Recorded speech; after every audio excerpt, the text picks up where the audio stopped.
itu adalah pertemuan yang gila. Kebetulan yang di samping beliau duduk adalah Shimon Peres, Presiden Israel. Maka beliau manfaatkan untuk menghantam mereka, termasuk menghantam yang di sampingnya, Shimon Peres. Ya, sampai dia berani mengatakan, kamu ini pembunuh manusia, pembunuh bangsa Palestina. Kamu bukan manusia, kamu kejam, biadab, pembunuh. Kamu seperti ini karena kamu merasa berdosa. Pergi langsung Erdogan. Dari mana? Dari pertemuan tadi. Nah, inilah presiden, the real presiden, pemimpin yang berdaulat. Ya, pemimpin presiden serasa khalifah, Bapak Ibu. Di dunia ini sekarang ada presiden serasa khalifah. Ada gubernur serasa presiden, ada ketua RT serasa gubernur, tapi ada juga presiden serasa ketua RT, Bapak Ibu. Di negeri entah berantah, ya, di negeri auto pilot. Saya nggak nyebut itu, Pak, ya, bukan saya. Baik, berani membukakan pemberitaan ini pada kita, dan beliau paham bahwa apa yang beliau sampaikan ini berbahaya untuk dirinya, dan beliau pun paham bahwa tidak lama setelah saya memberitakan ini akan will be banned, ya, not far from this time, dia akan di banned sebelum tidak lama setelah saya sampaikan ini. Itu kata beliau. Manusia di dunia. Kenapa mereka ciptakan gempa bumi, bencana alam buatan? Karena mereka ingin mengulangi populasi manusia. Inilah yang disebut dengan reduction of population. Mereka ingin mengurangi jumlah populasi manusia. Hari ini tidak kurang kalau tidak salah 7,5 miliar penduduk bumi, dan akan mereka reduksi. Yang akan mereka sisakan pada akhirnya adalah 500 juta saja. Artinya yang harus dibuang berapa? 7 miliar manusia. Jadi nanti sistem finansial kita akan diatur sama dia, tidak lagi menggunakan uang kertas, Bapak Ibu. Uang kertas ini akan hilang. Maka saya bicara pada keluarga saya, jangan simpan hartamu di uang kertas, simpan dalam bentuk emas, karena emas nanti akan bermanfaat ketika mereka menghilangkan uang kita, finansial kita. Sekarang ini sebetulnya uang kertas kita tidak berlaku. Satu peristiwa terjadi, satu negara kompak, seluruh dunia ramai memberitakannya karena media mereka punya. Tunjukkan di negara kita media yang bukan punya mereka. Ada yang bukan punya mereka? Punya mereka. FG, Pak. FG, tapi kan tidak terkenal, Pak. Betul. Nah, Bapak Ibu, betul, FG itu punya kita. Yang ada punya kita, itu dibikin tidak besar. Betul, Pak. Ya, sebentar. Sampai mana tadi? Apa ini, Bapak Ibu? Mereka sudah ciptakan sistem kepemimpinan, sudah mereka ciptakan, dan mereka punya orang-orangnya. Di legislatif siapa, di partai siapa, di pejabat siapa, bahkan pemimpin negara pun bisa jadi dari mereka.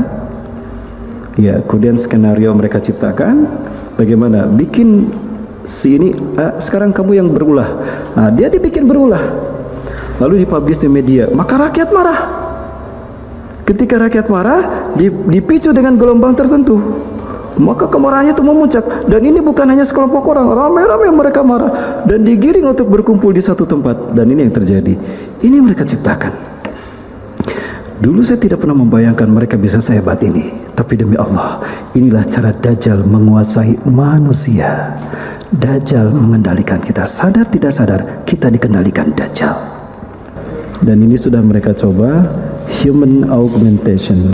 Ini pernah dilakukan di Amerika pasca terjadinya kehancuran WTC. Nah, ini agak berat saya, Bapak Ibu.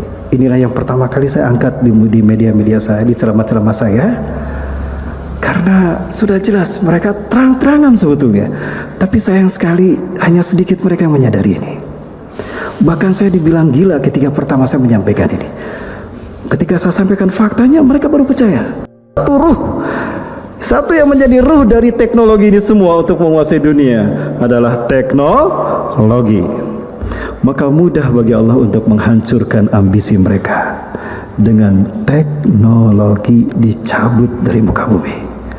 Dari sini saya baru paham kenapa Rasulullah SAW mengatakan bahwa kita akan kembali ke zaman unta tanpa teknologi. Suma'utum ilama bada'atum, suma'utum ilama bada'atum. Kalian akan kembali ke zaman kalian tanpa teknologi. Jadi Rasulullah SAW menyebutkan nanti kita akan kehilangan listrik kita. Listrik akan padam. Ya, kapal terbang tidak bisa terbang, mobil tidak bisa maju, bahkan HP kita tidak jalan. Jadi jangan terlalu mahal, Pak, beli HP, Pak. Jangan terlalu bagus, Pak. nanti nggak kepake. Jangan terlalu bagus, mahal beli mobil, Pak, nanti nggak jalan. Kita akan kembali ke zaman unta. Sangat mudah sekali, Bapak. Dan bagaimana peristiwa itu akan terjadi? Ada banyak peristiwa-peristiwa besar. Salah satunya adalah perang demi perang. Dari banyak perang yang akan terjadi, ada dua, saya bagi dua, Pak. Ada perang Armageddon dan ada perang Malhamatul Kubra. Perang-perang inilah yang memunculkan pemimpin yang sesungguhnya di muka bumi. Ketika komunitas yang bernama negara hilang, ketika komunitas yang bernama kerajaan hilang, bahkan komunitas fakta, NATO, APEC, AFTA, MEE semuanya hilang, yang ada adalah kepemimpinan yang sesungguhnya. Dialah Imam Mahdi. Dan beliau akan muncul ketika wafatnya seorang raja Arab, penguasa Mekah dan Madinah. Rasulullah SAW menyebutkan bahwa ketika penguasa Mekah Madinah ini mati, wafat, maka 3 putra mahkotanya akan berebut kekuasaan.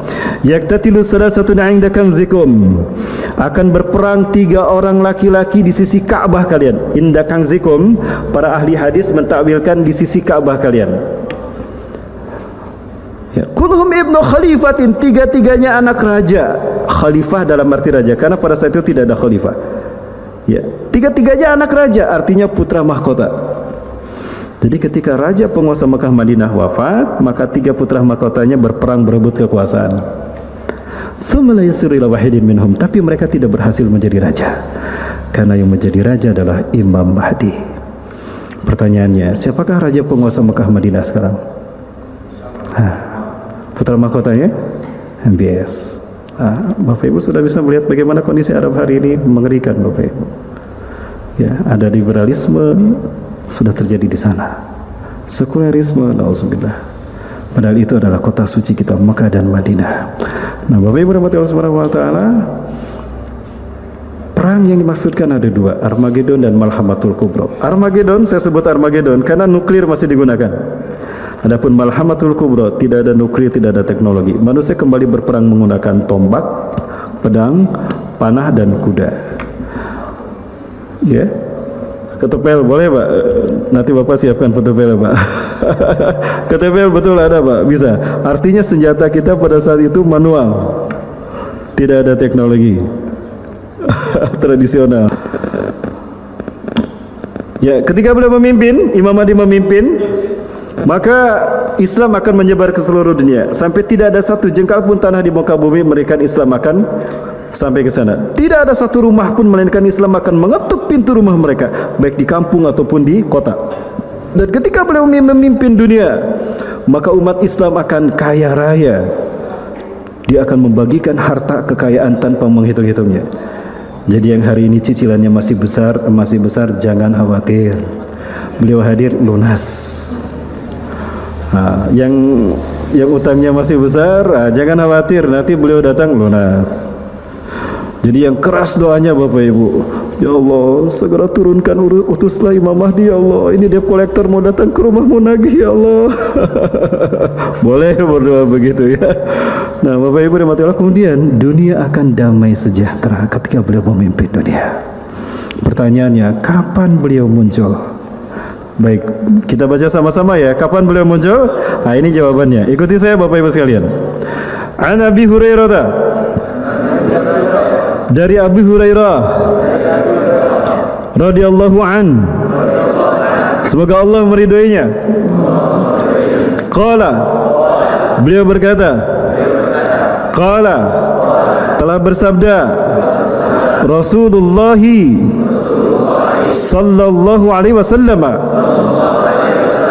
inna Allah, sesungguhnya Allah, yab'asu, akan mengutus, min hadhil ummati, dari umatku ini, ala ra'si, setiap kelipatan, kulli mi'atis sanah, 100 tahun sekali, man, seseorang, yujaddidu, yang akan memperbaiki, dinaha, agamanya. Rawahu, hadis ini diriwayatkan Abu Dawud, oleh Abu Dawud, wa yuballighuhu, dan hadis ini disampaikan Ustadz Rahmat Baikuni.